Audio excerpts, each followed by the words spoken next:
Well, first of all, thanks everyone for coming to the session. We're all so excited to share what we've been working on together. My name's Lexi. I'm an M2 second year medical student. And I'm Lars Osterberg. I direct our learning communities at Stanford called the Educators for Care.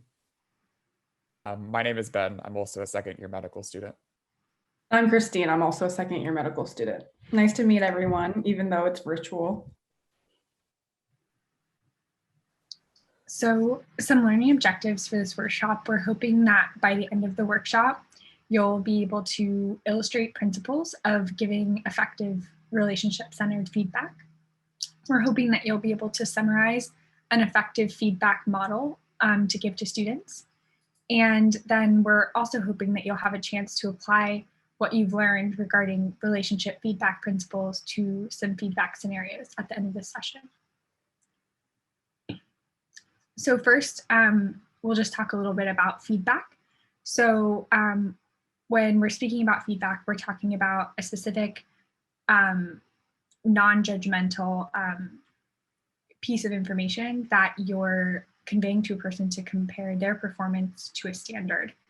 And the metaphor that we use to kind of think about this is that of like a flight engineer who is providing corrective information as needed to a rocket, as you're doing with your trainee. And so instead of just talking about what they're doing wrong, you also want to affirm and reinforce when they're going in the right direction, as many of you likely do and know. And then also corrective feedback can be helpful when they should kind of steer away from where they're going and get back on course. And we want to emphasize that feedback is done most effectively when you can build a relationship with the learner such that these corrective motions come as often as the reinforcing motions, and it feels natural to get that corrective feedback. So what we're talking about today is the relationship-centered feedback model. And what we talk about when we talk about this model is something called an ART loop. So you'll see here artful delivery, and an ART loop is a loop of communication where we ask, respond, and tell to the learner. So we'll actually demonstrate this later in the presentation. But overall, with the relationship-centered feedback model, first we do the setup, which is very important in that you are asking the student to define their goals for the encounter, because without doing this, then you don't set yourself up very well at the end of the encounter or whatever you're evaluating or giving feedback on to address the student's intentions in the first place. And then, as I said, we'll demonstrate the ART loops, which are kind of the core of this model later on. And then next steps links back to that setup where you can give feedback, corrective and affirmative, that relates to that initial setup. So now we'll just demonstrate the setup. And as always, it's very important in setting up goals to also establish a permissive environment for maximal learning. So really establishing that the learning environment is one where the teacher and learner are existing in a relationship of dialogue rather than one being the recipient of information and one being the holder of information, because that helps you set up that relationship to have a better interplay. And then temporarily close to the event, very important in that the student, as you all know, will be getting feedback a lot of the time, many days of the week. So giving that feedback after the encounter happens can really facilitate better learning. And then, as we mentioned, in accordance with the learner's goals that they set up at the beginning of the presentation, or at the beginning of their presentation or their encounter, rather. So right now, we're just going to demonstrate how you might address asking a student for their goals and how you can help them refine their goals. So Ben and I are going to demonstrate that now. And if possible, it might look better on the screen if you can turn off your video and hide non-video participants. If this isn't possible, we can do that later in the breakout groups to save time for that. But okay, so maybe Ben and I can start. Are you ready, Ben? Yes. Okay, hi Ben. It's so exciting to be working with you on this patient encounter. What are your goals for today? I think my goals for today are to try and be a better doctor. Okay, that's a really good intention to have as you're starting this journey in medical school. Is there anything perhaps more specific that might help you become a better doctor? I think I want to speak more articulately and try to develop more rapport with my patients. Okay, those are great specific goals, Ben. So if I'm hearing you correctly, you want to try to speak more articulately with the patients and then also do some things in the encounter that'll help you build rapport with those patients. That sounds right. Okay, great. I'll be sure to look for that when I'm taking notes on your performance, and then we can talk about it afterwards according to those goals. Sounds good. So we just wanted to demonstrate that because we've talked a lot about how so much of our learning in our learning group has been really thinking about as students what our goals are, and then actually being able to follow up with that with our preceptor, like Dr. Osterberg afterwards.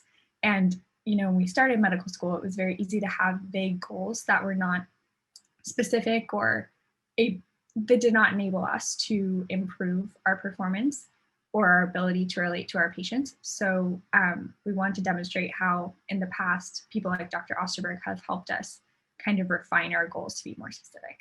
And now I'm going to pass it on to Ben, who's going to walk you through the art loops and then the next steps part of the relationship-centered feedback model.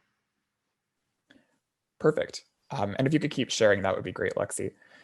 So the first step of thinking about artful delivery with feedback is sort of the A of artful, referring to ask. And this is really critical for maintaining the important relationship with your learner.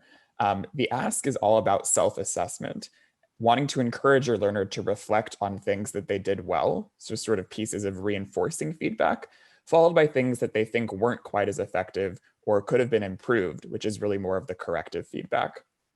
Additionally, this is a really important opportunity in the self-assessment to recall those previously stated goals from the setup. So if you recall, Lexi and I just went through the setup and sort of my goals were to speak more articulately and to develop rapport with the patient. This would be a great opportunity for the learner to reflect on those self-stated goals and see if they were actually carried out in the patient encounter or in the presentation, whatever it was. The next step of the artful delivery is the R for respond. And this is really where you as a mentor or as a facilitator or preceptor really need to rely on active listening. Take what the student has said or what the learner has said and gently redirect that into gentle pieces of reinforcing feedback and corrective feedback. Ensure that you've really understood what the learner took away from their own performance. And the key thing here is to really use empathy and to understand that learners might be particularly sensitive, especially early on when engaging in medical training. And so using empathetic words can be extremely helpful, and we term those as pearls, and we'll come to that in the next slide. The next portion of artful delivery is the tell. And this is really where you as a facilitator or preceptor or mentor have the opportunity to share your own assessment and thoughts of the student's performance. And the key here is making sure that those comments are behavioral and specific, sort of just speaking in general platitudes about what the student did well or did not as well aren't really as effective for improvement. And they can actually cause some frustration and confusion if the student doesn't have a clear sense of what you're referring to. And importantly, with this tell portion, this can really illuminate blind spots that the student may have about their own performance and their own actions. And having a second person, namely you, being able to provide this feedback effectively, this is really where blind spots can be illuminated. Next slide, please. And so here, speaking more about the respond, so since the delivery of feedback can be emotionally charged for a learner, it's often useful to express empathy and find ways to settle the learner down so that they can most effectively receive feedback. And sort of thinking about when it's effective or sort of how you personally receive bad news having that bad news be delivered with empathy can really go a long way to making sure that that happens and that the receiver is better primed to hear what you're telling them. So in this response section, it's really about summarizing briefly what the learner has said in their self-assessment, gently redirecting that self-criticism, and better understanding what the learner meant when they provided that self-assessment. And we can talk more here about the different pearls or tools that you can use in this portion. And specifically, these pearls are used to build a relationship with empathy. So the P stands for partnership, and this is really about including statements that say, I'm happy to work with you on this. The E stands for emotion. Sounds like it was frustrating for you to struggle with, developing rapport, etc. The A stands for apology. I'm sorry to hear that you had difficulty. The R is for respect. Thank you for sharing your perspective. The L is for legitimation. This is a really hard exercise. And the S is for support.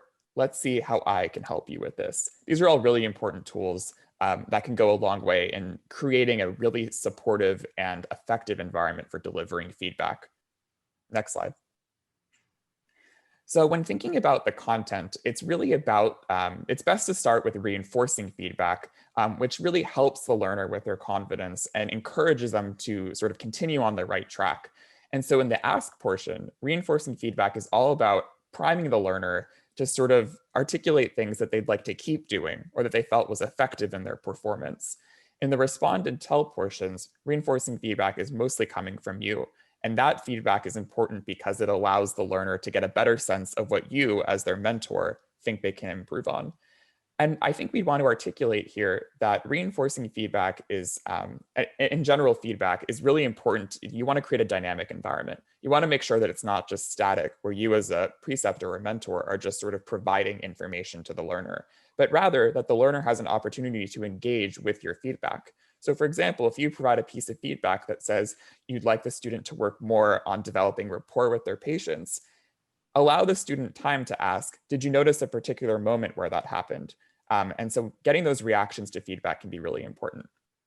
The next piece of feedback is corrective feedback. And as we've talked about earlier, this is really about moments where the student should, in the ask portion, reflect on things that they did not think were quite as effective or that they'd want to stop doing or potentially do differently.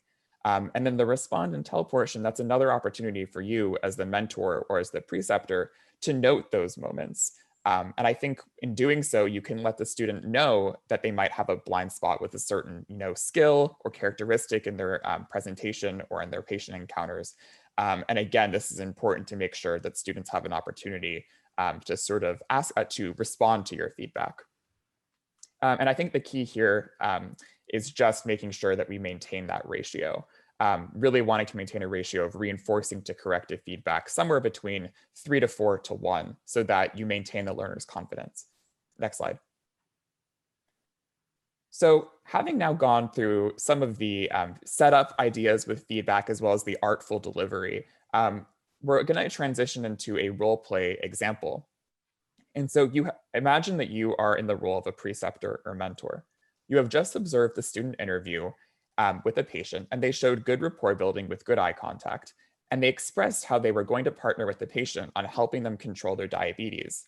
The student did express empathy, legitimizing the challenges of controlling blood glucose. But at one point, when the patient became emotional, the student moved on in the data collection without addressing the patient's emotion. How would you deliver feedback to this student? Next slide.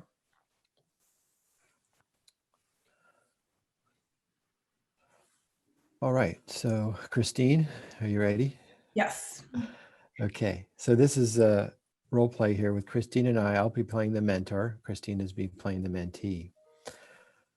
Christine, when we met earlier this week, you said you were working on rapport building with patients. What did you do that was effective with respect to rapport building in this last patient encounter? Yeah, I think I connected well with this patient and I showed active listening. Yes, I agree. You had good eye contact. You adjusted the stool to be at their level and faced them intently. You also demonstrated a partnership by telling the patient that you would work with them and helping them control their diabetes. Next slide. So, Christine, you also said you were working on effectively expressing empathy, and with your patients, and you would have done this. What would you have done to do this more effectively? I just didn't connect as well with this patient later in the interview for some reason, and I'm not exactly sure why. Right. Yeah, it can be hard to connect with some patients sometimes.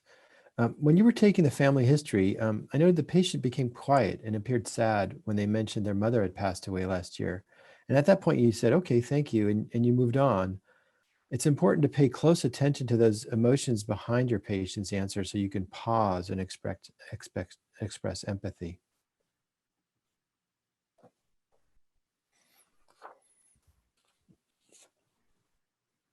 So having a discussion with the learner about accountability can be very helpful.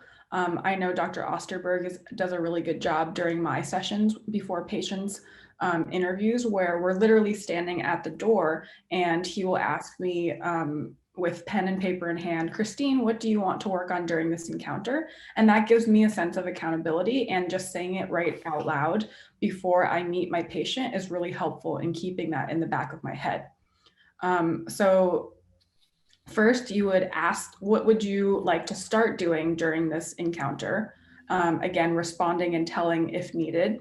And then just agreeing on the action plan, and accountability can be a successful way to show that you are in it together with them. And even just nailing down by when will you do what you had just mentioned.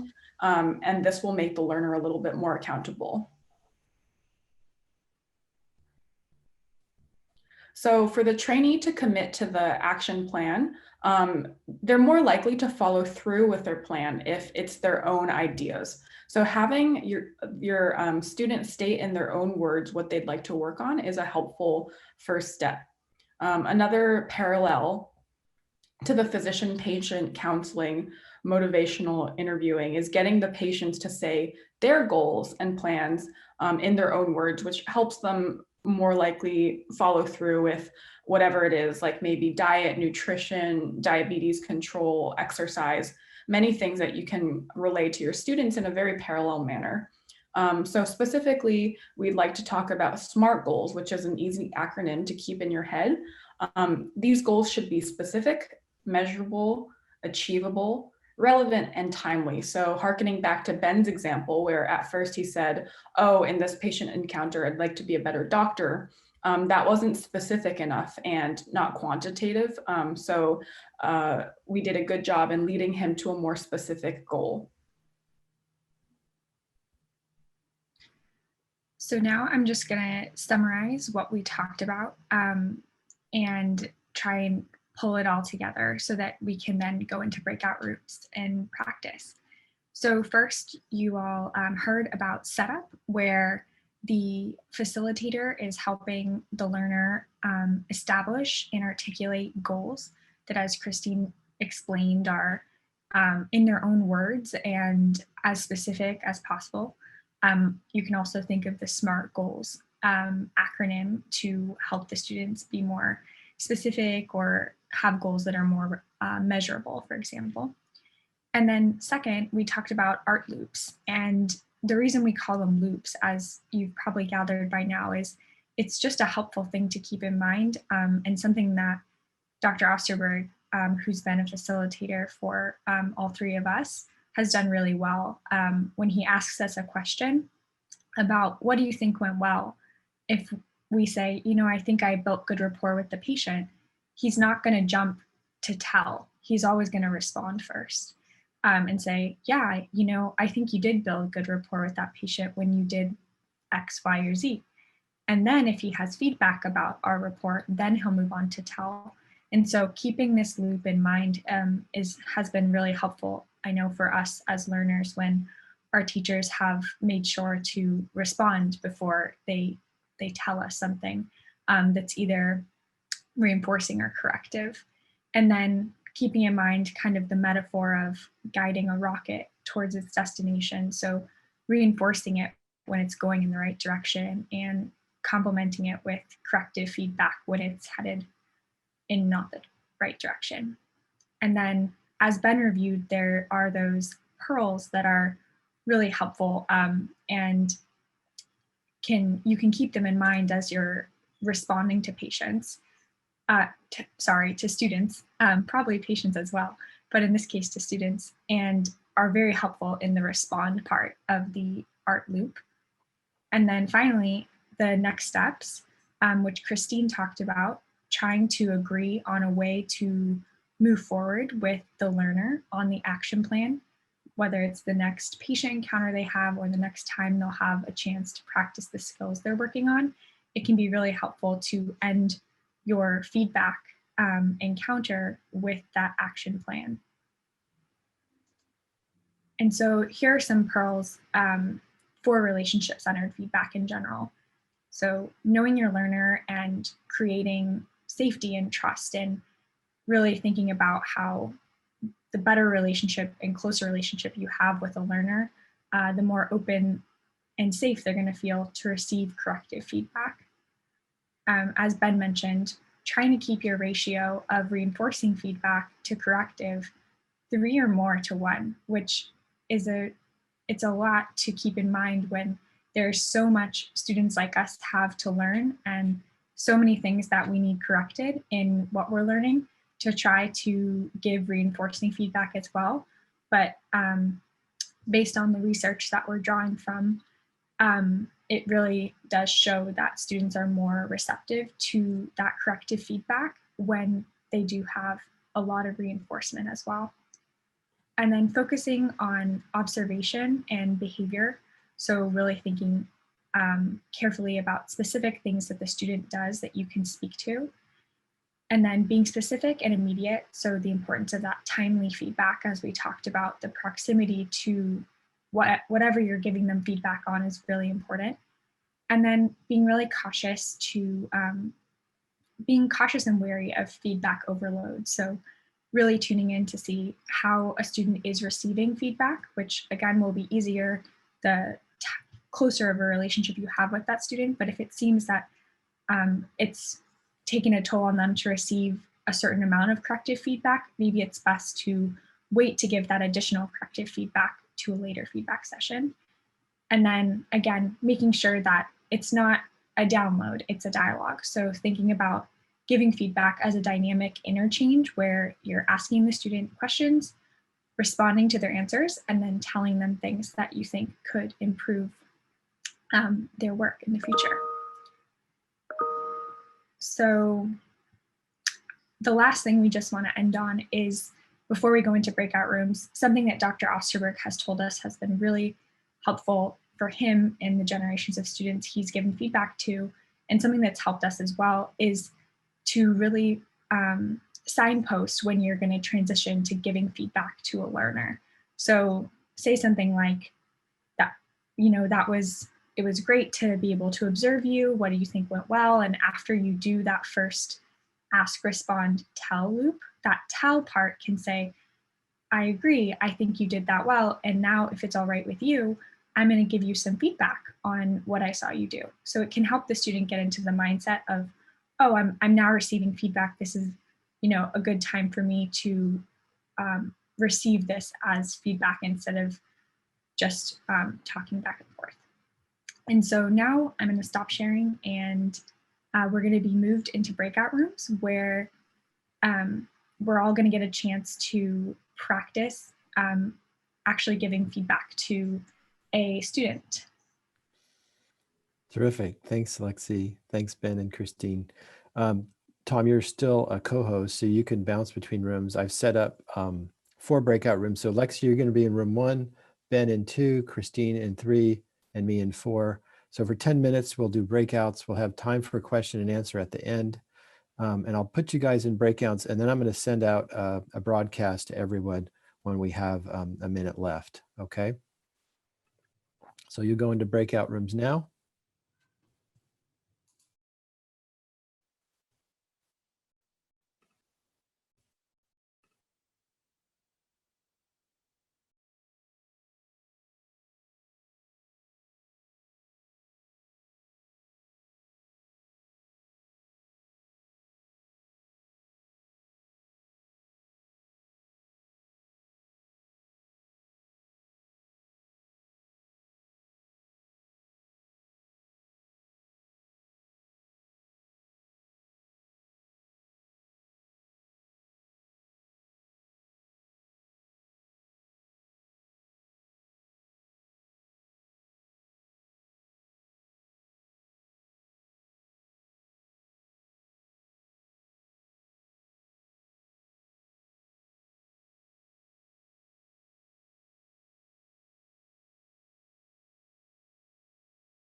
contributed.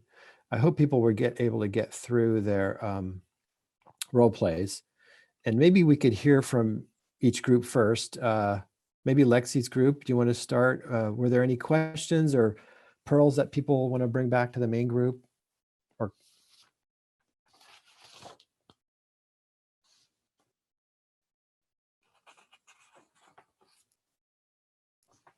Well, people in my group had a lot of pearls. I don't want to take credit for them. They were shared by them. But something that came up frequently was the idea that it can be a good idea just to ask the student first how do they think that went, just because oftentimes what the participants in my group were sharing is that students are usually their worst critics. And so if they kind of air that criticism, then the facilitator can, if they agree, kind of help give that corrective feedback, but also then focus more on the affirming feedback that maybe the student wasn't as quick to recognize, which can really build a relationship with that student and allow that student to hear more corrective feedback.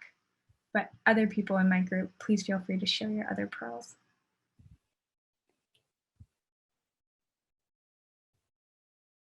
great.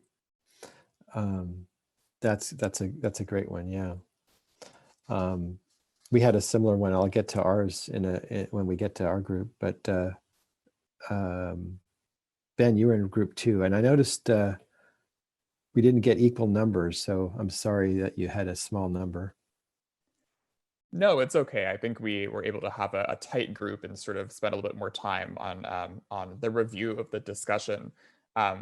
But I think some of them, and Mike and Angelos, if you guys have any points, definitely feel free to jump in. But I think we did a really good job of highlighting just how important the setup is. And I think also recognizing the key with after going through the art loop and sort of closing, talking about those next steps and sort of saying what might the next goals be moving forward with your future encounters.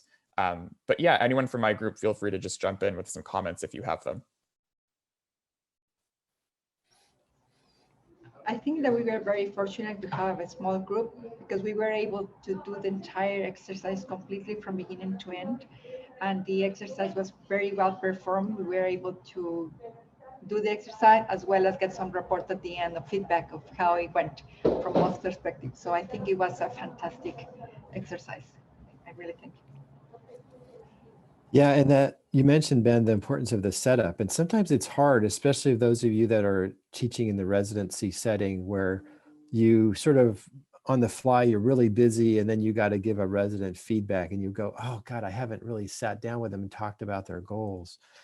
So it really reminds me, whenever you get those opportunities to sit down with your residents and interns to do that, it can be really valuable so that when you're prepared to give the feedback, you can align what the feedback you're giving them is to their goals. So Christine, your group? I had a really great session as well.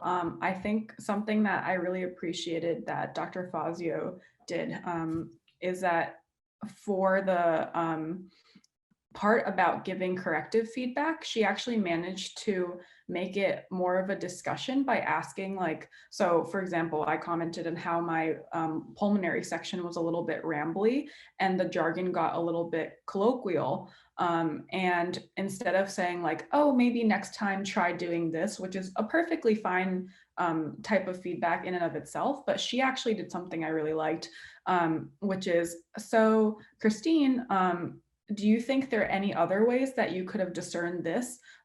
Specifically, I thought that the patient was in discomfort, but he didn't say he was. So she basically got me to think further about the part that I had been feeling iffy about. And then it became a conversation rather than being like a top down, let me teach you. And also as a student, I was able to kind of take that home with me because I was the one who came up with the answer. So I really liked that way of incorporating the corrective feedback, making it kind of like punting it back to the student. And then of course, just the last little bit about what are you going to do in the future, making the student accountable and reminding themselves that they will work towards it the next time is also very helpful.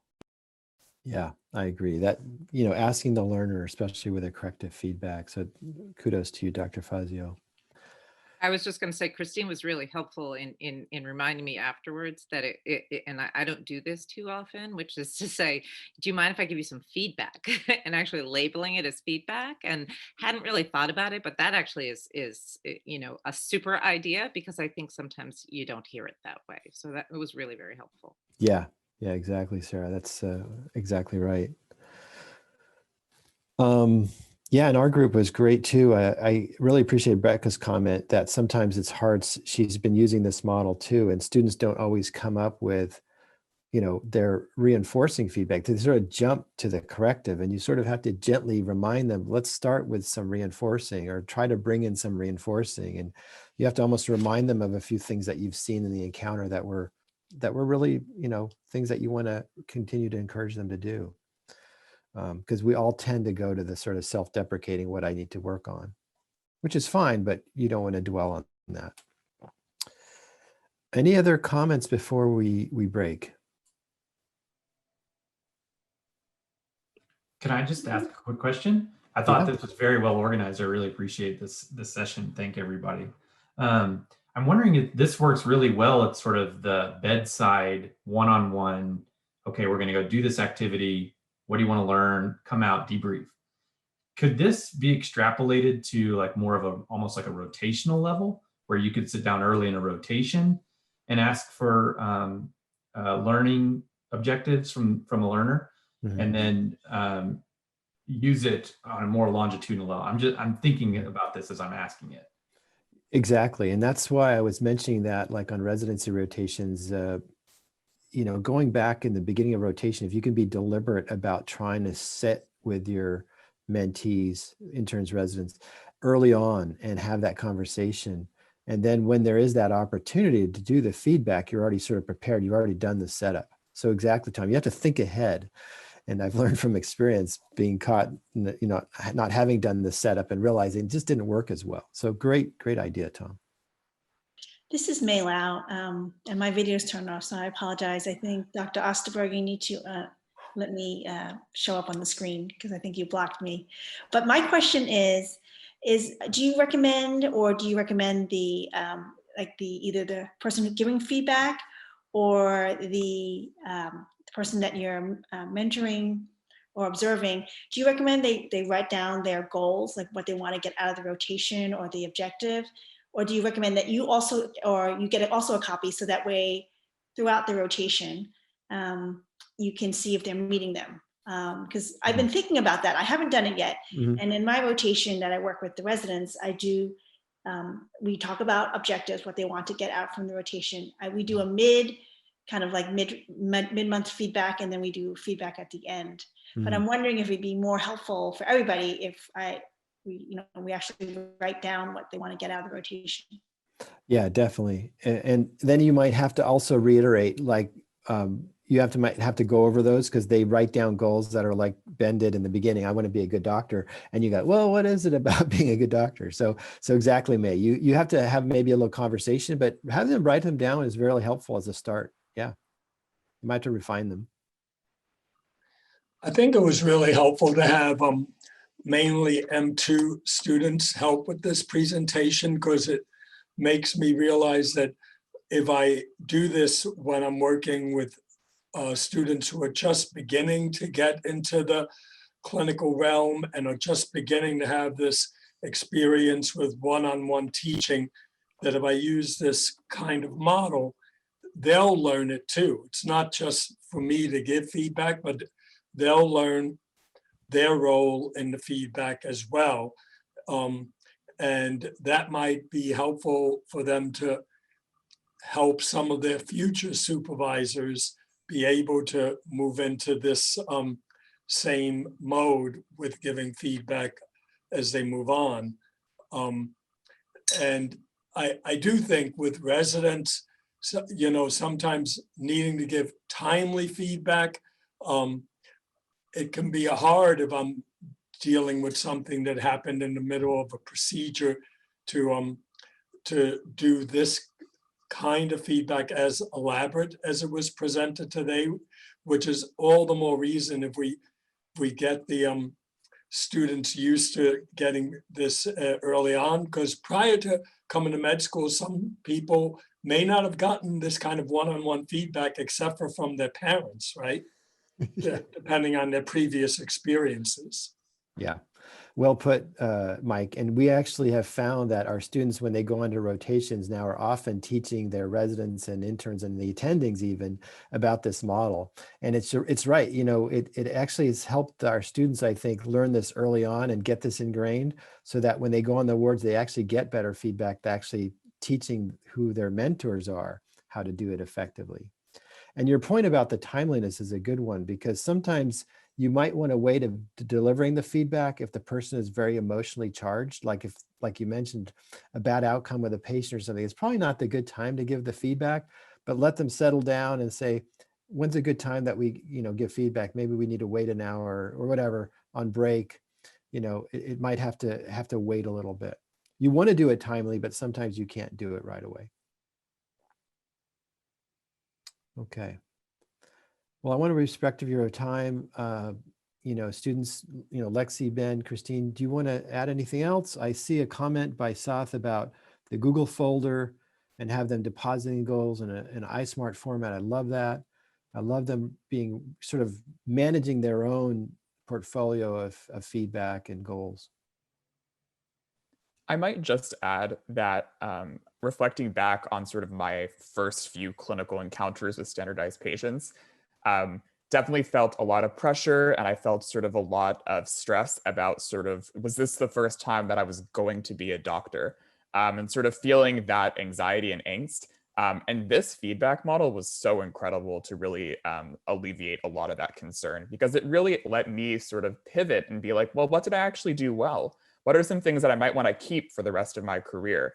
And that framing was super helpful. And by prioritizing that, it kind of kept me on the right track, really boosted my confidence in working with patients. So I really don't think the impact of this model could be understated. But thank you all. Yes, thanks everybody.